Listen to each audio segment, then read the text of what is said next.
Depuis la nuit des temps, l'humain cherche à améliorer son confort et à vivre plus longtemps. La technologie peut répondre à ces attentes, que ce soit en augmentant la durée de vie, en réduisant les handicaps génétiques, ou en améliorant ses sens, ou en créant même de nouveaux sens. Cette idée de l'amélioration de l'humain par la technologie porte un nom, c'est le transhumanisme. Dans cette vidéo, nous allons donc voir des projets transhumanistes. De nos jours, les prothèses sont les appareils cybernétiques les plus courants. Les prothèses de bras et de jambes progressent énormément depuis plusieurs années. Les prothèses sont robotisées et reliées au système nerveux. Malgré tout, il existe des problèmes comme la difficulté d'adaptation à la prothèse. Les prothèses ne sont pas adaptées à toutes les tâches et à toutes les situations et doivent être changées régulièrement. Pour augmenter les capacités motrices, il existe également des exosquelettes. Les exosquelettes permettent d'amplifier la force de l'humain. Ils sont utilisés dans différents projets militaires comme l'armure américaine Talos, dont le projet a malheureusement été abandonné. Mais les exosquelettes peuvent aussi être utilisés dans le domaine de la manutention. Mais le transhumanisme ne se limite pas uniquement à améliorer les performances physiques. L'amélioration des sens est un pilier du transhumanisme. Je vais prendre le sens de la vue comme exemple. Pour améliorer la vue, il existe des rétines artificielles, comme le projet Iris 2 ou Argus 2 qui consiste à poser un implant sur la rétine. Cet implant est relié à des lunettes équipées de caméras. La caméra envoie des signaux que l'implant transforme en messages électriques. Ce projet a pour but de redonner la vue à des personnes aveugles. Mais en réalité, il permet pour le moment uniquement de voir des formes et des lumières, ce qui est quand même une belle avancée, mais il y a encore énormément de progrès à faire. Mais il y a également des projets d'amélioration de la vue initiale, comme le projet de MojoVision, la MojoLens. C'est en fait une petite lentille qui affiche des éléments en réalité augmentée, c'est-à-dire qu'elle affiche une surcouche de données au-dessus de la vue, comme par exemple un texte lumineux, des vidéos ou des graphiques. L'utilisateur peut choisir si les éléments en réalité augmentée suivent sa vue ou restent à un endroit précis. Cette lentille est bien sûr toujours à l'état de prototype et n'est pas vendue. Mais il n'y a pas des projets transhumanistes que pour améliorer les sens.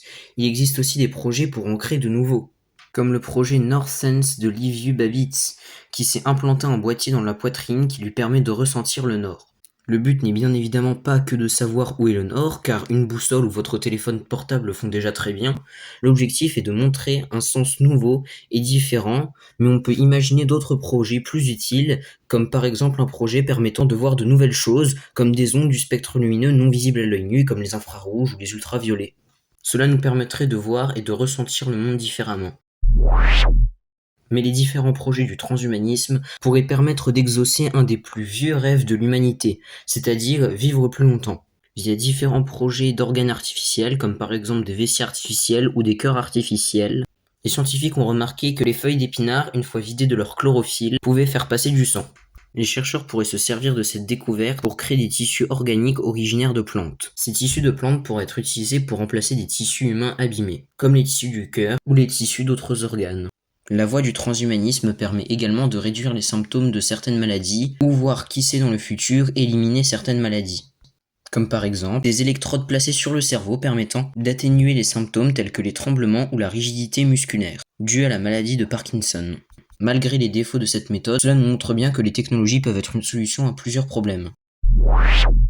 Malgré tout ça, on peut se demander si le fait d'améliorer son corps et de remplacer des organes par des machines remplaçant leurs fonctions n'enlève pas son humanité à l'être humain.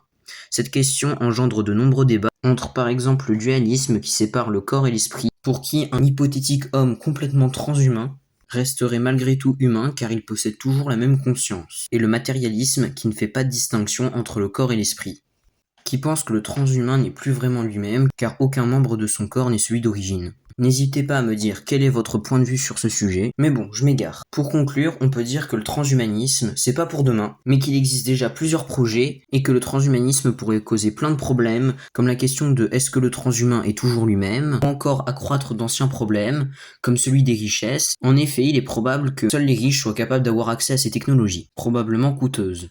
Mais bon, ce ne sont que des suppositions. Et voilà, c'est la fin de cette vidéo sur le transhumanisme, et je vous dis à la semaine prochaine pour le premier épisode de Planet Docs.